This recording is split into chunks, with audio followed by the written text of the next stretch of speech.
Bienvenue dans Nomadness, le podcast dédié à celles et ceux qui veulent faire du voyage leur mode de vie. Je suis Chloé, je suis nomade depuis 2023, je suis aussi freelance en communication et j'aide les acteurs du voyage dans le développement de leur stratégie de contenu. Dans le podcast Nomadness, on se retrouve chaque semaine pour découvrir un nouvel aspect du mode de vie nomade en solo à travers un partage de réflexions, des conseils pratiques, une rencontre ou encore la découverte d'une destination. Ensemble, on explore les voies pour créer un mode de vie nomade en solo sur mesure et lever toutes les barrières mentales, sociales et logistiques qui freinent notre passage à l'action.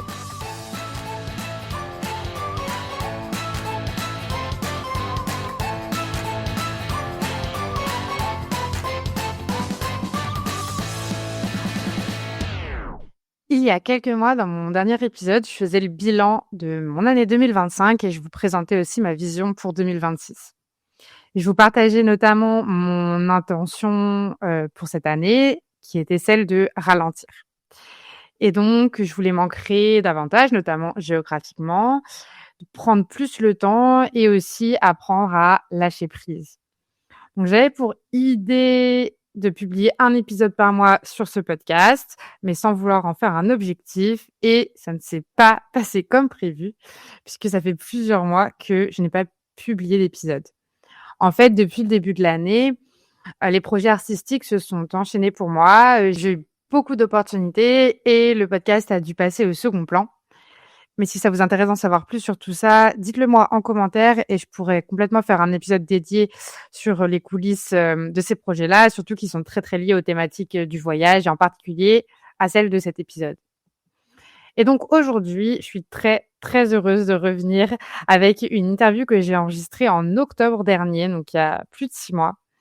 C'était juste avant mon installation à Valencia en Espagne et on va parler de thématiques qui résonnent particulièrement fort pour moi en ce moment. Donc aujourd'hui, je reçois Gwen, qui est psychologue spécialisée dans l'accompagnement des expats et des voyageurs de manière plus générale.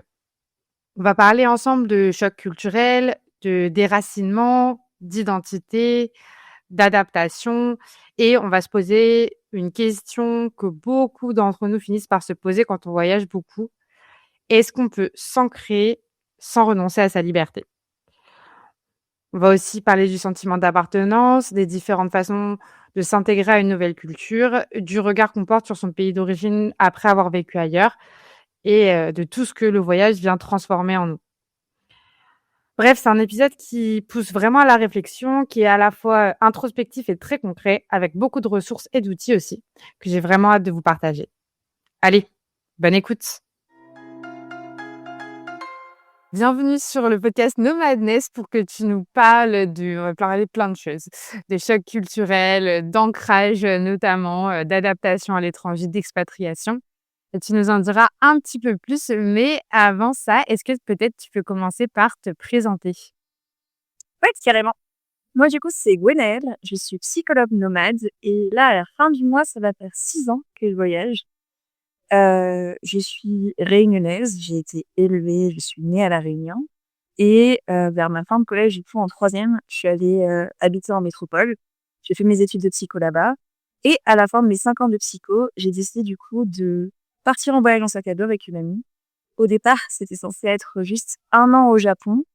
Au final, ça s'est pas du tout passé comme ça et j'ai fini par faire une sorte de tour du monde, et je suis restée en voyage 2 ans et demi, un peu partout du coup, et c'est justement pendant ces 2 ans et demi, déjà, ça me manquait un peu d'être psychologue, j'avais un peu envie de repartir là-dedans et aussi, je me suis rendu compte d'à quel point c'était compliqué, en fait, de voyager, que c'était pas du tout, aussi simple et fun que ce que je pensais au départ. Que ce soit par rapport à mes propres expériences ou les gens que j'ai pu rencontrer. Je me suis rendu compte qu'il y avait vraiment une vraie souffrance, parfois pour les personnes parce que il y a plein de choses qui se jouent justement quand on habite à l'étranger et c'est là que du coup je me suis dit: «OK, je vais rentrer en métropole, pendant quelques mois juste pour faire tous les papiers pour commencer mon business, me mettre à mon compte et me spécialiser dans l'accompagnement des personnes qui sont expatriées nomades» et voilà où j'en suis maintenant et ça va faire, 3 ans. Super chouette. Alors tu nous parles d'où en ce moment? Je suis actuellement à San Cristobal de las Casas, au Mexique, du coup. Et là, le Mexique, ça fait 7 mois que j'y suis. Très bien, on en reparlera peut-être. Est-ce que tu peux revenir alors tu as dit que tu étais arrivée en métropole à la fin de ton collège, donc c'est pas une véritable expatriation parce que c'est le même pays, mais néanmoins, tu as vraiment vécu un choc culturel. On en avait parlé, off recording. Est-ce que tu peux en parler un peu plus de cette question du choc culturel, de ce que c'est, comment ça se manifeste et comment on le gère? Je trouve ça justement intéressant, rien que le fait de dire est-ce que c'est une expatriation ou pas. Parce que en réalité, alors moi, pareil, au départ, je me suis dit que effectivement, c'est le même pays, je parle français. Donc, pour moi, il y aurait aucun changement. Alors qu'au final, je me suis rendu compte à quel point justement la culture des îles est totalement différente de la culture de la métropole. Et c'est là que, petit à petit, j'ai pu prendre conscience que ouais, j'avais vécu un choc culturel en arrivant en métropole. Parce qu'en fait, il y a plein de choses, dont que je ne savais pas et auxquelles je ne m'attendais pas. Le choc culturel de base, c'est une expérience intense de dépaysement qu'on va avoir quand on arrive du coup dans une autre culture, dans une culture qui est différente de la nôtre. Très souvent, je trouve qu'on va avoir cette idée que ça va être, tu sais, violent d'un coup et qu'on va se dire: «Ah c'est ça c'est le choc culturel obligatoire». Je trouve qu'au contraire, c'est quelque chose qui se fait petit à petit. C'est un peu insidieux justement. Ça va commencer par des petits trucs. Par exemple, moi, quand je suis arrivée en métropole, ça a été, je me rends compte que les gens avaient l'air déprimés. Je ne comprenais pas pourquoi. Dès le matin, les gens étaient déprimés, c'était compliqué. Ensuite, ça a été le froid, parce qu'à La Réunion, du coup, c'est une île tropicale. On a une saison sèche et une saison des pluies. Oui, il peut faire un peu froid, mais ça n'a rien à voir avec la métropole. Et c'est super dur quand on s'y attend pas vraiment. Surtout au collège, on s'attend pas à grand chose.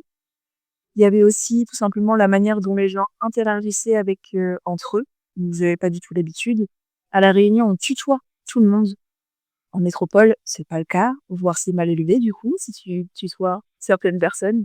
Et ça, pareil, c'est tous ces petits éléments qui ont fait que du coup, j'ai vécu un choc culturel. Dans ça, ce qu'on peut appeler un peu les symptômes qu'on va avoir, on peut avoir des problèmes de sommeil très souvent. On peut avoir beaucoup de stress, d'anxiété qui vient parce que du coup, c'est un environnement où on se rend compte qu'on connaît pas trop, on sait pas trop comment réagir. On peut avoir un sentiment de solitude aussi. Un peu ce côté de se rendre compte, bah, en fait, ouais, on est différent des autres et du coup, on peut avoir l'impression qu'on n'est pas à sa place. Avec ça, on a le côté de désorientation, de perte de repères. Tout ça, c'est ce qui crée du coup ce qu'on appelle le choc culturel équipé. Ça peut être difficile à un moment de vivre à l'étranger. Et comment est-ce qu'on gère ça? Est-ce qu'il y a des façons de justement de mieux le vivre? Carrément.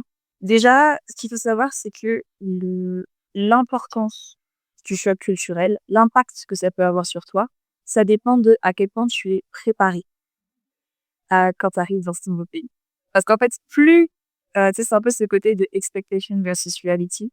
Plus ton, comment dire en français, mais plus ton expectation est haute comparée à la réalité de la chose, plus ça va être compliqué pour toi à gérer du coup. Moi, pareil, en arrivant en métropole, quand on est réunionnais, qu'on connaît pas trop la métropole, c'est un peu les States pour nous. C'est genre, c'est plus grand, il y a plein de choses qu'on peut faire, il y a plein d'opportunités, etc. Moi, j'avais que ça en tête. Je voyais rien de négatif. Et du coup, quand tu te prends la réalité des choses, même juste les transports en commun, parce qu'il y avait pas qu'à La Réunion, il y avait pas de, enfin, en tout cas, il y en avait qu'un, il y avait pas forcément beaucoup de bus. Donc, connaître les bus, les métros, etc., tout ça, outre le stress que ça prend, c'est aussi relou, ça peut être déprimant. Il y a plein de trucs comme ça qui se passent. Et du coup, déjà, le fait de se préparer, ça va aider à ce que ce soit moins violent. Bien sûr, on peut pas tout prévoir, ça c'est sûr, mais ça permettra de faire en sorte que ce soit un peu plus vivable, justement. Dans le côté préparation, demander aux gens, justement, poser des questions aux gens qui habitent sur place. Pas forcément juste se renseigner par rapport aux médias, parce que pareil, les médias versus comment ça se passe dans le pays actuellement, ça peut aussi pas mal changer. Moi, je trouve aussi que, tout simplement, parler de ce qui se passe. Très souvent, j'ai rencontré beaucoup de personnes, et j'ai aussi beaucoup de patients, qui viennent me voir, et au final, c'est la première fois qu'ils disent à quelqu'un qu'en fait, ça se passe pas bien. Parce que ils veulent pas inquiéter leurs proches. Ça part d'un bon sentiment. Sauf que le problème de ça, c'est qu'au final, on garde toutes ces émotions-là en nous, et à un moment, ça pète. C'est normal, on n'en peut plus, en fait. Donc, le côté pouvoir en parler, que ce soit à une psychologue, à un professionnel ou à ses proches, c'est important pour pouvoir décharger un peu. Moi, ce que je recommande beaucoup, parce que c'est ce que j'aime particulièrement faire, c'est écrire aussi, juste pour soi. Pouvoir trouver un moyen, ça peut être l'écriture pour moi, ça peut être le dessin, la sculpture, un moyen d'expression pour faire sortir un petit peu tout ce qui se passe. Et aussi, juste accepter qu'en fait, ça va pas à l'étranger, c'est une période et c'est OK. Ça fait partie, en fait, du processus d'adaptation. Je pense qu'il y a un peu ça de certaines personnes peuvent voir ça comme un échec de se sentir mal. Ils se sont toujours dit: «Ah, j'ai toujours voulu habiter là-bas, ça va être trop cool» et quand ils se sentent mal, ils se disent: «Oh là là, mais le problème doit venir de moi, c'est pas normal». Alors qu'en fait, si, c'est normal et ça fait partie du processus et tu as besoin de ce moment-là, de cette réalisation-là, de, finalement, de la différence entre la culture de l'autre et ta culture à toi, pour pouvoir évoluer, pour pouvoir vraiment t'adapter. Trop intéressant parce que quand tu parles du choc culturel, notamment que tu as eu avec la métropole, hem, j'en ai entendu beaucoup parler et moi, je suis pas du tout, familière avec ça parce que j'ai eu l'inverse. C'est-à-dire que moi, j'ai eu un choc culturel aussi, bien sûr, en voyageant, mais il était plutôt positif parce que moi, je viens de Paris, donc tous ces aspects négatifs, que tu évoques et qui, je pense, parleront à beaucoup de personnes si vous êtes déjà passé par Paris, donc les transports, le froid, le gris, les gens qui font la gueule, tout ça. Bah, en fait, moi, c'était ma norme et du coup, le choc culturel que j'ai eu, il était vachement plus positif, en fait, en découvrant d'autres trucs et de me dire: «Ah mais en fait, là, je me sens mieux, là, je me sens plus, je me sens plus appartenir à cette autre culture-là» et donc la question qui découle de cette réflexion-là, c'est comment est-ce que ce choc culturel, heu, qu'il soit positif ou négatif d'ailleurs, il peut aussi contribuer à notre, construction un peu identitaire, en fait, à trouver qui on est un peu plus? Je trouve que c'est ça qui est intéressant avec le choc culturel, parce que généralement, c'est une prise de conscience. En fait, tu te rends compte, tu prends conscience de ce que ta culture t'a inscrit un peu au niveau identitaire, justement. Parce que avant, tu es entouré de personnes qui ont globalement la même culture que toi. Donc, tu as plein de comportements, de manières de parler, etc., qui sont normaux, parce que tout le monde autour de toi fait la même chose. Quand tu vas dans un autre pays, là, tu te rends compte, ah, mais en fait, eux, c'est pas logique que je fasse ça comme ça. Eux, ils font ça différemment. Et il y a ce côté-là de, ah, en fait, mon identité, il y a un côté culturel. Parce que eux n'ont pas forcément. Eux, ils ont une culture différente et ça marche de leur côté. Donc, je pense que rien que ça montre à quel point il y a un impact, en fait, du choc culturel. Parce que c'est se rendre compte que, OK, il y a une autre manière de voir les choses. Il y a une autre manière de se comporter. C'est pas un truc qui est universel. Au contraire, il y a plusieurs choses à faire. Et c'est là où ça peut être un peu compliqué au début parce que c'est beaucoup de remise en question, d'introspection. Il y a un peu ce côté-là de est-ce que j'ai tort? Est-ce que j'ai raison? Est-ce que je suis pas bizarre? Tu parlais de sentiment de solitude, il y a beaucoup ça en fait. Parce qu'au final, tu dis bah en fait je suis la seule à faire ça. Est-ce que c'est normal? Est-ce que c'est pas normal? Moi, c'est des questions que je me suis beaucoup posées justement en arrivant en métropole. Est-ce que c'est moi le problème ou qu'est-ce qui se passe? Je comprends pas, je suis un peu perdue. Alors qu'au final, il n'y a pas forcément une bonne ou une mauvaise version de la chose, c'est juste que c'est différent. Et c'est tout ce côté-là du coup, d'ouvrir son monde et de pouvoir se dire: «OK, en fait, il y a une autre manière de faire. Je vais m'habituer à ça. Je vais essayer de faire ça aussi» et du coup, ça ouvre sur plein de possibilités. Et justement, je te parlais, en off, un truc qu'on ne parle pas assez, je trouve et qui s'appelle les stratégies d'acculturation. L'acculturation, de base, c'est un changement culturel, du coup, qui se produit quand on vit dans un environnement différent du nôtre, différent de notre culture. Il y a 4 stratégies d'acculturation. Je t'enverrai le lien, du coup, il y a tout un article de recherche qui est sympa à lire dessus. Une des stratégies, ça s'appelle l'assimilation. C'est ce côté où, du coup, on va adopter la nouvelle culture, mais en se détachant progressivement de la nôtre. Pourquoi est-ce qu'on fait ça? Justement pour avoir plus ce sentiment d'appartenance. On est d'accord, tout ça se fait inconsciemment. Moi, j'ai fait ça. C'est ça que j'ai fait quand je suis arrivée en métropole. C'est ce côté de ma culture, apparemment, ça clash. Il y a un problème il y a des comportements qui allaient pas, ou en tout cas que j'avais l'impression qu'ils allaient pas. Donc, pour pouvoir appartenir à ce groupe-là de métropolitains, je vais adopter cette nouvelle culture, mais en lâchant la mienne. Je m'en suis pas rendu compte sur le moment, mais c'est ce qui s'est passé. il y a une autre stratégie qu'on appelle la séparation. Là, c'est le contraire. On conserve ses valeurs, ses traditions, mais du coup, on va rejeter la culture dans laquelle on se trouve. Ce qui peut être difficile, du coup, parce que ça fait ton expérience, ça donne pas forcément un bon côté. Tu te dis, bah, ok, je suis là, je garde mes trucs, mais je rejette totalement cette nouvelle culture-là, et c'est compliqué, du coup, à vivre. Il y a aussi la stratégie de la marginalisation.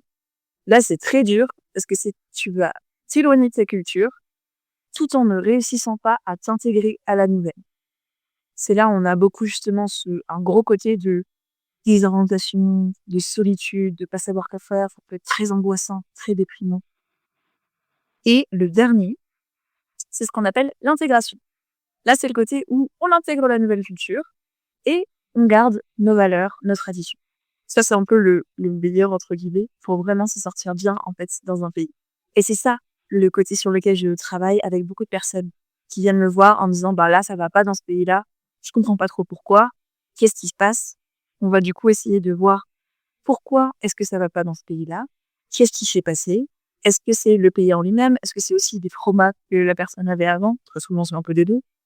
Et on va faire en sorte que du coup, la personne aille mieux, s'intègre mieux, tout en gardant du coup ce côté de ses origines, ses racines. Ce qui est super important finalement. Je connaissais pas du tout, cette, typologie de stratégie d'adaptation, donc d'acculturation, tu appelais ça, c'est ça? Ouais.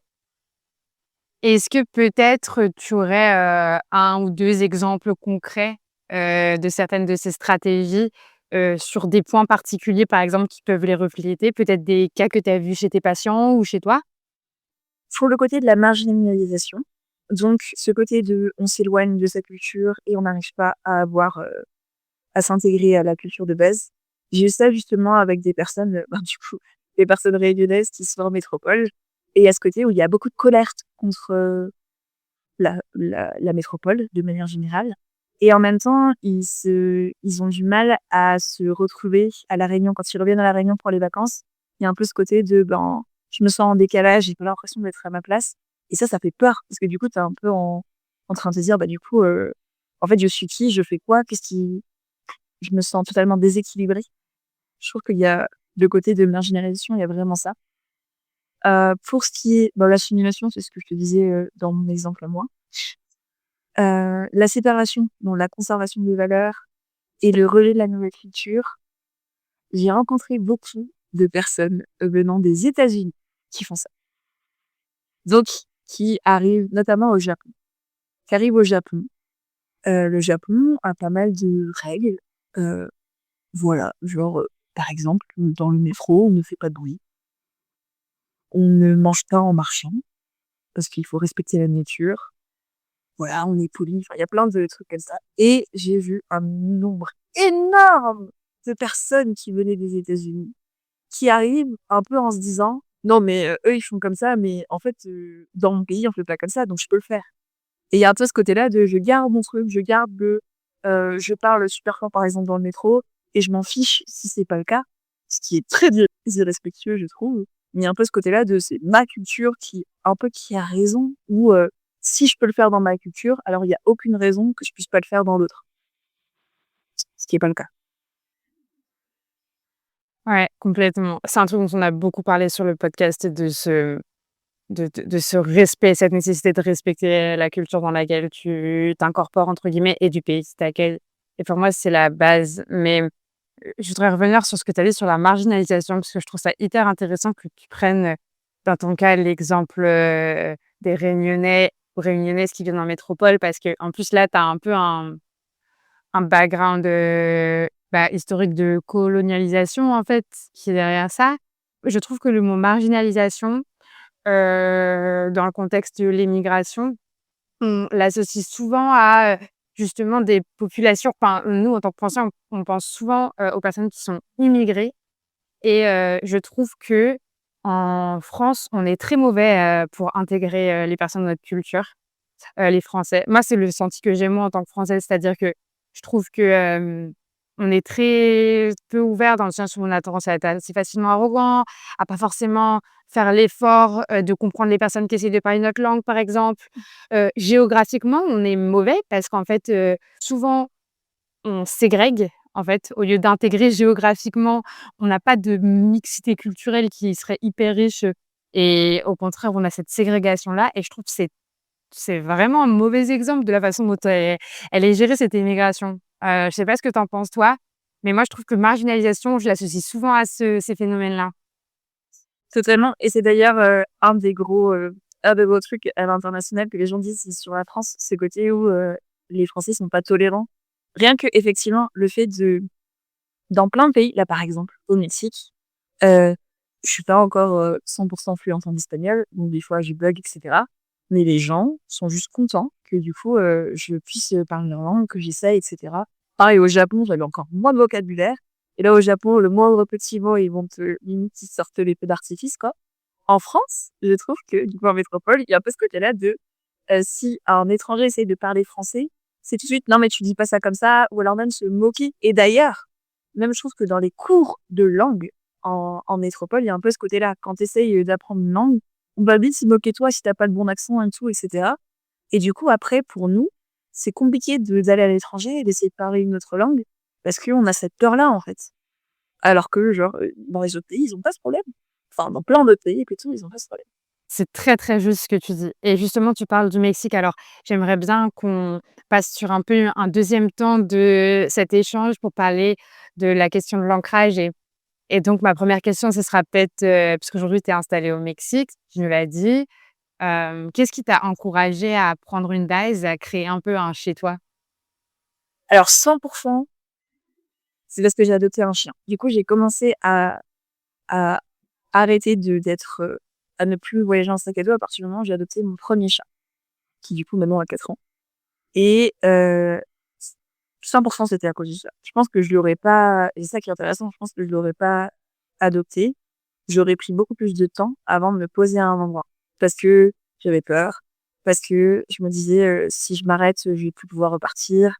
Parce que je me disais: «Il y a plein de trucs qui sont passés, est-ce que j'ai vraiment envie de me poser et de prendre le temps de de faire une réflexion sur moi?» et cetera et en fait, automatiquement quand on a un chien, le balader tout le temps, c'est pas forcément surtout que, bah, du coup, quand je l'ai adopté, il avait 2 mois, c'est pas forcément le meilleur et ça m'a obligée à, du coup, rester à un endroit, quand même que j'ai choisi et qui me convenait, hein. Là, c'était au Guatemala, pour le coup. Heu, mais ça m'a obligée, du coup, ouais, à me poser, à me rendre compte qu'en fait, j'avais besoin de me poser. À me rendre compte qu'en fait, il y avait des avantages à rester à un seul endroit et que c'était OK et surtout que c'était pas, une finalité. C'est pas parce que je me disais: «OK, pour l'instant, je reste ici pendant plusieurs mois, peut-être années, que je vais plus jamais, voyager après» et je pense que c'était ça, ma peur et beaucoup de peurs que les gens ont quand ils pensent à retourner, du coup, en métropole, par exemple. C'est ce côté de: «Si je retourne, ça se trouve, je vais plus pouvoir voyager» et du coup, ça fait très peur et on n'a pas envie. Outre le fait de: «Si je retourne, du coup, j'aurai plus de temps, un peu de battement et du coup, qu'est-ce qui va me venir? Qu'est-ce que je vais devoir confronter finalement?» Et il y a quelques semaines, quelques mois sur ton compte Insta, tu avais parlé de la question de l'ancrage qui, moi, m'intéresse donc beaucoup, en particulier en ce moment et on avait échangé un peu, tu m'avais dit que tu te sentais ancrée là où tu avais tes chiens et j'ai trouvé ça super parlant, très intéressant et je voulais savoir, si tu pouvais parler de ce que ça change un peu dans ton rapport peut-être au foyer, à ta routine, à peut-être ton sentiment de sécurité ou, est-ce qu'il y a d'autres éléments qui font que ancrage, c'est là où tu as tes chiens, quoi? Je pense que déjà, le fait de me poser et ça faisait même, je me rappelle même quand du coup, genre, j'étais en études, heu, rien qu'en études, en 5 ans, j'ai fait, 4 appartements différents. Dans la même ville, hein, mais quand même, c'est 4 appartements différents. Du coup, il y avait quand même ce côté-là où je bougeais tout le temps et j'avais jamais vraiment investi un lieu. Parce que je me disais: «Bah, reste qu'1 an, on s'en fiche, quoi, c'est pas grave». Le fait d'avoir mon chien à un endroit et aussi d'avoir ce côté-là de, bah, j'ai envie que ce soit un endroit un peu douillet, sympa pour moi, mais aussi pour lui, pour eux maintenant, parce qu'ils ont mis 2. Hem, j'ai commencé à vraiment investir le lieu, donc acheter des petits trucs. C'est tout con, genre, une plante, genre un mug que j'aimais bien, etc. Et je me suis rendu compte que vraiment investir mon lieu de vie, ça me permettait de m'ancrer à un endroit. Et à ce moment-là, je me suis dit que c'est un truc que j'aurais dû faire avant, même si on reste genre 2, 3 mois, pouvoir mettre des petites choses. C'est pas non plus refaire toute la déco. Genre, j'entends que ça coûte cher à un moment, mais même juste des petits trucs, ça peut aider. Et dans ce côté-là, pareil, quand j'ai investi, j'ai aussi ramené des trucs qui me rappellent ma culture d'origine. Et pareil, au niveau de l'ancrage, c'est là où je me suis rendu compte que ça aussi, c'était important. Ce côté, ok, t'investis ton lieu actuel avec des trucs que, par exemple, t'achètes dans le pays, dans la limité localement, mais aussi avoir ce côté d'avoir même des photos ou des choses qui te rappellent du coup tes racines, ça t'ancre à un endroit. Ça permet de te dire, ok, même si tout autour de moi est nouveau, j'ai quand même ça, que, je sais pas, une bague, un truc, un boudou que j'ai depuis, je sais pas, que je suis enfant. Et ça me manque. Ça me rassure aussi. C'est ce côté de, ok, quand je me demande qui je suis, je peux regarder et me dire, ok, ça fait partie de moi. Et est-ce que cet ancrage, il est conditionné par de la stabilité géographique ou tu penses qu'on peut être ancré sans forcément, heu, être stable géographiquement par justement ce fait d'investir les lieux à chaque fois? Ouais, je pense qu'on peut être ancré sans forcément être stable géographiquement. Je pense qu'il y a un côté aussi, pareil, on parlait de routine. Quand tu parlais de routine tout à l'heure, la routine, c'est super important. Et quand je parle de routine, c'est pas forcément un truc énorme. Ça peut être juste littéralement, le matin, je me lève, je fais mon lit, je prépare mon petit-déj. Tous les jours. Ça permet quand même de s'ancrer. Le soir, je trouve que c'est important aussi de pouvoir avoir une routine. Et là, la routine du soir, généralement, ce que je propose à mes patients, c'est plus des trucs du style prendre 5 minutes pour respirer un petit peu, se recentrer un petit peu sur son corps, ou même écrire, justement, voir un petit peu ce qui s'est passé dans la journée, comment on se sent, etc. Et il y a vraiment ce côté-là de, je trouve, la respiration et pouvoir, pareil, exprimer ses émotions, dire un peu ce qu'on me fait dans la journée. Ça permet de s'ancrer. Et là, même si tu restes juste un mois quelque part, quoi.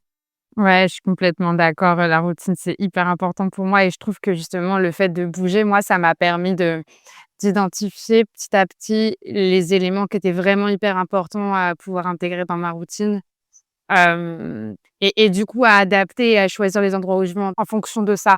Par exemple, moi, le yoga, c'est un truc qui fait partie de ma routine, peut-être pas tous les jours, mais 3 4 fois par semaine. Et ben, j'essaie de trouver un appart près d'un parc ou près d'une plage ou près d'un endroit où je puisse aller poser dehors mon tapis pour faire du yoga. Et si je suis à un quart d'heure à pied du truc et que du coup, bah, c'est plus compliqué à intégrer dans ma routine, je sais que ça va être pas imfaisable, mais ça va, voilà, être un peu plus difficile. Donc là, c'est un exemple. Et puis, il y a des trucs qui sont effectivement, prendre un journal, écrire 3 moments de gratitude que tu as eu dans la journée, avant de dormir, ça peut suffire aussi. Mais je trouve que c'est un très bon conseil et une question qui découle de toutes ces réflexions qui m'a été posée dans une interview, enfin, on m'a interviewée récemment, on m'a posé cette question et je ne sais pas répondre. Je pense qu'il y a pas de bonne réponse, mais du coup, je voulais savoir ton avis, c'est est-ce que tu penses qu'on a tous et toutes, à un moment donné, ce besoin de se poser, géographiquement, je veux dire? Hem et si oui, d'où ça vient? Je pense que c'est une bonne chose de se poser géographiquement à un moment. Pareil, comme je disais tout à l'heure, je trouve que facilement on va tomber dans une vision un peu dichotomique de c'est soit ça, soit ça. Donc c'est soit on est nomade tout le temps, soit on est sédentaire. Alors que je trouve que justement un mix des 2, pour les personnes qui aiment voyager, qui aiment bouger, avoir un mix des 2, c'est important. Le besoin de se poser, c'est aussi un peu un côté de je trouve que ça amène, justement tous ces côtés d'introspection et cetera. Et justement quand on voyage, le nombre d'informations, de choses qui se passent, d'au revoir quand on est en même sac à dos encore plus, qu'on doit dire et cetera, est impressionnant. Et oui, sur le moment, on peut se dire: «Non mais c'est pas grave, on met de côté, non mais c'est pas grave, on met de côté», parce qu'à un moment, c'est trop. Fatigue mentale, on peut être câble, on commence à être, à fleur de peau et cetera. Et ce côté de j'ai besoin de me poser un petit peu, c'est aussi ça, je trouve. C'est pouvoir se donner un temps pour se dire: «OK, qu'est-ce qui s'est passé? Où est-ce que j'en suis?» Et je pense que c'est aussi ça le besoin qu'on a. C'est un peu ce côté de faire un point. Parce que sinon, plus on continue, plus à un moment, en fait, on va se retrouver perdu, on va pas forcément, se sentir bien. Moi, à un moment, il y avait ça. Il y avait ce côté de partir à la conquête, des visas Et du coup, ça faisait un peu une petite chasse Pokémon de OK, là, je vais là, ensuite je vais là, ensuite je vais là. Sauf qu'à un moment, j'étais un peu en mode mais qu'est-ce que je fais? Pourquoi est-ce que je fais ça en fait? Est-ce qu'il y a encore ce côté de est-ce que j'aime bien là partir tous les 4 jours changer d'endroit? Est-ce que au final j'ai besoin d'autre chose? Et c'est pour ça qu'il y a eu ce besoin de se poser à un moment. C'est se dire OK, qu'est-ce qui se passe? Et la première fois que je me suis vraiment posée, j'ai pu le faire parce que j'avais un ami qui du coup habitait aux États-Unis et je me suis rendu compte à quel point ça faisait du bien de juste pouvoir se dire OK, là j'ai rien à faire, il y a pas de pression, je peux juste me dire OK, qu'est-ce qui s'est passé? Et je trouve que c'est important d'avoir un peu des 2, d'avoir ce côté de il faut se remettre en question, il faut se prendre ce temps de pouvoir se dire qu'est-ce qui s'est passé? Pourquoi est-ce que ça m'a touché? Surtout que très souvent, je trouve, quand on part d'un pays d'origine, il y a une raison. Si on parle souvent de fuite, ça peut être le cas. Je vois pas la fuite comme quelque chose de négatif et ça, je trouve que c'est important à dire. Parfois, on est dans un environnement et automatiquement, comme tu as ce côté de justement de routine, de trucs, et cetera, c'est un environnement qui ne convient pas et c'est normal que ce soit dur de changer quand tu es dans cet environnement, que c'est que le seul truc que tu vas, et cetera. Donc oui, certaines personnes ont besoin de s'extirper de ça, voire même de mettre plusieurs kilomètres. Et je trouve que si c'est un besoin, c'est OK. Faut pas non plus, je pense que très souvent, il y a un peu ce côté-là de j'ai pu entendre beaucoup de réflexions comme ça: «Non mais tu voyages juste parce que tu fumes», comme si c'était négatif. Alors que ouais, on peut avoir besoin de se décaler de la situation. Par contre, il faut quand même avoir ce moment-là de OK, on se décale de la situation, ça nous fait du bien, c'est cool, mais il faut avoir ce moment de je me pose et je fais un petit peu un point. Pourquoi est-ce que ça allait pas pourquoi est-ce que ça allait pas bien dans cette situation? Qu'est-ce qui allait pas? Qu'est-ce que je peux changer, et cetera? Ça fait tout à fait sens ce que tu dis et notamment quand tu parlais de cette difficulté qu'on a à s'arrêter et ce besoin qu'on peut ressentir d'enchaîner un peu les pays, de se déplacer très souvent, bah, je pense que tu mets le doigt sur un sujet un peu central qui est la FOMO, Fear of Missing Out. Ce truc d'avoir peur de manquer, de louper un truc si on s'arrête pas et je pense que dans la transition depuis un mode de vie complètement nomade où on se pose pas ou très peu vers un mode de vie sédentaire ou semi-sédentaire, il y a cette peur de perdre sa liberté un peu, tu en parlais déjà tout à l'heure et je voudrais savoir comment est-ce que tu penses qu'on peut, faire pour mieux vivre cette transition et l'accompagner au mieux? Déjà, je trouve que ça peut être important de savoir pourquoi est-ce que ça te fait peur. Parce qu'il peut y avoir plein de raisons différentes. Qu'est-ce qui, dans ton histoire, fait que du coup, tu as peur de vouloir te poser? Bien sûr, la première raison, ça va être oui, mais peut-être que je m'ennuie. Généralement, quand on s'ennuie, c'est que du coup, on a du temps pour laisser ses pensées aller. Si tu as peur de tes pensées, pourquoi est-ce que tu as peur de tes pensées-là? Qu'est-ce qui bloque un petit peu, quoi? Du coup, il y a ce côté-là, comme je disais, de euh, se poser les bonnes questions, en fait. Pourquoi est-ce que j'ai peur de ça? Ensuite, il y a un truc pareil que j'en ai parlé il y a pas longtemps et que je trouve important, c'est que après avoir voyagé pendant longtemps, quand tu vas te poser, il va y avoir ce côté-là aussi de t'es trop content. Imaginons que tu retournes en métropole. T'es trop content, tu vas voir tes proches, etc. Et il y a un moment où, ouais, peut-être qu'il y a le côté nostalgie du voyage qui va arriver, tu vas commencer à te sentir peut-être un peu à l'étroit. C'est inconfortable et c'est normal. Je trouve on est dans une société où à chaque fois on veut faire vite, on veut toujours avoir des décharges de dopamine. On est toujours en recherche de ça, même rien qu'avec, tu sais, les réseaux sociaux, TikTok, et cetera, et cetera. Et du coup, on a perdu cette habitude de l'inconfort.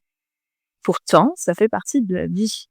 Le but, bien sûr que quand tu vas t'arrêter, il y a un moment où tu vas te sentir mal, mais ça veut pas dire que du coup, ce sera à vie. Et justement, c'est dans ces moments d'inconfort que du coup, on peut comprendre ce qui se passe. On peut se dire: «OK», peut-être même tout simplement pleurer parce que ouais, c'est triste de se dire, «OK, ben, j'ai vécu tout ça». On peut dire tout ce qu'on veut, tout ce qu'on a vécu, tu le revivras jamais. C'est pas mauvais en soi, c'était une bonne expérience, et cetera. Et c'est important, toutes les émotions que tu peux avoir. Tu sais, je trouve que ça change quand même. Mais il y a encore ce côté de, il y a des émotions négatives et des émotions positives, alors que c'est pas le cas. La tristesse, justement, les pleurs, ça nous aide à mettre une fin à quelque chose. On a besoin de pleurer. Si on a ces émotions, si on nous a donné ce côté de ressentir tout ça, c'est pas pour rien. Chaque émotion a du coup une utilité. Pareil, la colère, beaucoup de personnes la mettent de côté. Bien sûr que tu peux être en colère d'être rentré si tu n'en avais pas vraiment envie. Fais-la sortir un peu. Bien sûr, on est d'accord, pas contre soi, pas contre les gens. Il y a plein de manières de faire sortir sa colère, mais c'est important. Toute émotion est valable et je trouve que c'est ça aussi le côté de oui, c'est sûr, à un moment, tu vas te sentir inconfortable quand tu vas t'arrêter, mais ça veut pas dire que ce sera toujours inconfortable. Par contre, plus tu vas dire: «Non, mais faut pas que je sois inconfortable, faut pas que je sois inconfortable», plus tu vas rejeter ça, plus ça va être dur, en fait. OK. Alors ce que tu viens de dire là, je pense que c'est hyper important et c'est même, j'ai envie de dire, pas forcément que propre au contexte, du voyage et peut-être j'aimerais bien du coup enchaîner sur une question un peu pratique. Toutes ces émotions-là dont tu as parlé, la colère, qui effectivement c'est pas confortable, mais ça te pousse aussi à te mettre en action, la peur, qui en fait est là pour nous protéger, la tristesse, comme tu dis, qui met fin à quelque chose, je l'avais jamais envisagé comme ça. C'est une très belle manière de voir la tristesse, je trouve. Toutes ces émotions-là, comment est-ce qu'on fait pour, les prendre en considération, les laisser s'exprimer, les laisser sortir sans qu'elles nous bouffent, en fait? Est-ce que tu as des exercices, peut-être des outils? Ouais, il y a en fait, il y a plusieurs choses. Justement, je trouve que ce côté d'ancrage, là, ça rentre, pas mal dedans, pour pas se sentir, submergé par tout ça. Parce que du coup, si plus on est, un peu, perdu dans l'espace là, plus ça va être difficile du coup de pouvoir, vraiment travailler sur ses émotions parce que tout tourne dans notre tête finalement. Dans le côté d'ancrage, je trouve que n'importe quel exercice de respiration que ce soit, même juste, de base, tu prends 5 minutes, tu inspires, tu expires. Il y a ce qu'on appelle la cohérence cardiaque où pareil, juste 5 minutes sur YouTube, tu peux trouver plein de vidéos avec, du coup quelqu'un, qui tu déjà la voix, tu le script et tout, tu as juste à suivre une petite boule qui monte et qui descend comme ça. Il y a aussi, un exercice que je trouve super intéressant, que ce soit quand du coup tu es trop stressé, quand le stress prend trop le dessus ou que, tu as trop de pensées. C'est ce qu'on appelle l'ancrage sensoriel ou la méthode 5-4-3-2-1 que je pense beaucoup de personnes connaissent et où c'est juste quand tu sens que tu as trop de pensées et cetera, tu prends une grande inspiration et tu notes dans ta tête 5 choses que tu peux voir autour de toi. Ensuite, 4 choses que tu peux toucher. Donc, ça peut être des vêtements, je sais pas si tu un doudou à côté, ton chien. 3 choses que tu entends, 2 choses que tu ressens intérieurement et une chose que tu peux goûter. Le principe de ça, c'est du coup pouvoir sortir de sa tête pour vraiment s'ancrer en fait dans le présent. Parce que ce soit dans le stress ou quand du coup nos pensées vont dans tous les sens, il y a un peu ce côté-là de on est focus sur, bah pareil, si une émotion prend trop de place, on est focus sur cette émotion, on reste dessus, on reste dessus, on reste dessus, on reste dessus, et du coup ça prend de plus en plus d'ampleur. Pouvoir se dire, ok, attends, qu'est-ce que j'ai autour de moi? Qu'est-ce que je vois? Qu'est-ce que j'entends? Qu'est-ce que je sens? Qu'est-ce que je touche? Ça permet de faire un peu une petite pause, de se ramener sur le présent. D'où le côté de pourquoi ça s'appelle l'ancrage sensoriel finalement. Alors je connaissais pas du tout cette méthode, et j'ai trop hâte de la tester. Je pense que c'est un super outil. Je pense que les auditeurs, auditrices aussi, pourront l'utiliser. Peut-être, une dernière question aussi orientée assez pratique. Est-ce que tu as des ressources à recommander sur ces questions dont on a parlé aujourd'hui? Donc du choc culturel, la question identitaire et le voyage, l'ancrage et cetera? Ouais, alors déjà, il y a justement pour le côté pratique, il y a un livre que je recommande souvent qui s'appelle «Prenons soin de nous» du docteur Emmanuel Contamant et en fait, ce que j'aime beaucoup dans ce livre, c'est que justement, il donne plein de petits exos pratiques que tu peux faire sur plein de situations différentes. Notamment, il parle de ce que j'appelle l'ancrage sensoriel. Il y a plein d'autres, manières, pour, plein de situations différentes, que ce soit justement pour gérer la colère, pour gérer le stress, ce genre de choses. Et que du coup, je lui recommande beaucoup. Parce que c'est vrai que, pareil, voir un professionnel, je trouve que c'est toujours important quand on se sent pas bien. Pouvoir parler à quelqu'un qui est un peu plus neutre, pouvoir, c'est aussi pouvoir mettre un peu de l'ordre dans ce qui se passe dans notre tête. Mais, moi, c'est ce que je fais en tout cas dans mon approche, c'est que j'aime pouvoir donner des outils concrets. Et justement, ce bouquin-là, il est plein d'outils. Et je trouve que c'est important. Ensuite, pour ce qui est plus, justement, choc culturel, ancrage, et cetera, il y a un livre qui s'appelle «Introduction à la psychologie interculturelle». Donc là, c'est vraiment plus théorique, mais que je conseille vraiment. Il me semble qu'il parle aussi justement des processus, des stratégies d'acculturation dont on a parlé. Du coup, que je conseille très fortement. Pareil, sur, les stratégies d'acculturation, il y a, un article de recherche dessus. Ça a été écrit par John W. Berry et du coup, si vous voulez savoir un peu plus dessus, pas possible des troubles identitaires et cetera, ça peut toujours être intéressant. Après, moi, du coup, comme, j'aime beaucoup lire ce genre de choses et cetera, sur mon site, j'ai plein d'articles sur ces sujets-là avec, des fois des outils, des fois juste le côté théorique. Il peut aussi y avoir des podcasts. Là, comme ça, en fait, j'en ai pas directement, mais ben, de manière générale, je trouve que, Steph Blue Lips, dans son podcast J'ai peur donc j'y vais, elle donne souvent des outils, ce genre de choses que je trouve intéressant. Il y a aussi Alban des Chroniques des voyages qui parle, ben, du coup, là, plus directement de son voyage de 6 places. On va faire un épisode ensemble en plus sur la fatigue mentale.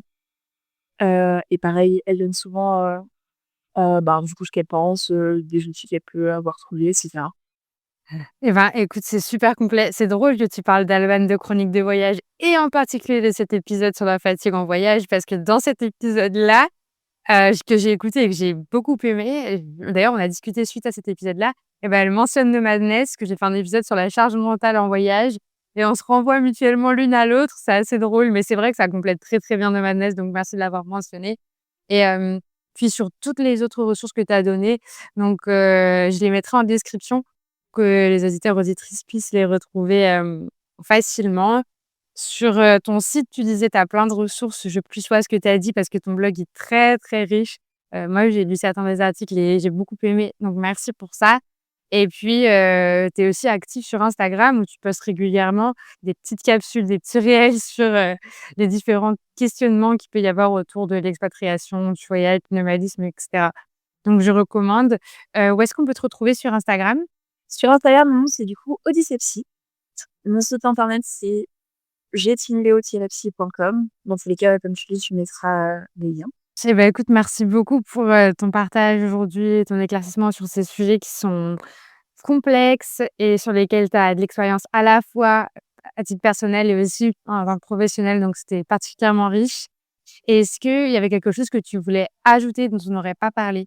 Je pense qu'on dit pas mal de choses, mais globalement, ce que j'aimerais que les gens puissent se dire, c'est que vivre à l'étranger, c'est dur. Bien sûr, ça t'apporte beaucoup. Moi, je recommanderais toujours de voyager, de vivre à l'étranger et cetera. Justement pour le côté, identitaire, pour l'ouverture sur le monde. Mais c'est un fait, c'est compliqué et c'est OK. Et je pense qu'il faut qu'on normalise ça. Le fait que parfois ça va pas bien et ça fait partie du truc. Et c'est pas parce que justement, il y a un moment, on est déprimé que du coup, ça veut dire qu'on a raté notre expérience. Au contraire, en train de vivre d'autres choses. Prenez vraiment le temps. Je sais que ça fait peur, mais prenez vraiment le temps, des fois, même si c'est juste un après-midi, d'être seul avec vous-même, même si c'est juste, vous écoutez votre musique et vous laissez vos pensées passer, ou alors, comme moi je dis souvent, vous écrivez. C'est important. Et pareil, préparer, et ça, vraiment, c'est super important, c'est un truc que je faisais pas forcément avant. Préparez votre départ et préparez votre retour. Alors, pareil, quand on dit préparer son départ, c'est pas forcément, ça dépend des personnes, c'est pas forcément tout booker, savoir exactement à quelle heure tu vas faire tel truc, mais juste se dire: «OK, je vais à l'étranger, des trucs qui vont être compliqués, heu, je ramène avec moi des petites photos histoire d'avoir un petit ancrage». J'essaye de me renseigner sur les groupes Facebook, il y en a plein, les Français A ou Expats in Digital Nomad In, où vous pouvez poser des questions aux gens sur comment se passe la vie là-bas et vraiment je le recommande. Et pareil, le retour, oui, ça fait du bien de revenir, pouvoir, remanger la nourriture dont on a l'habitude, voir ses proches et cetera. Mais ça veut pas dire que du coup, c'est simple. Il y a plein de trucs qui se passent. Préparez votre retour aussi, c'est super important. Merci Gwen pour ces mots et pour ton expertise. J'espère qu'on aura l'occasion de se revoir très bientôt. Carrément. Moi, en tout cas, ça m'a fait très plaisir. C'est super sympathique. Merci beaucoup.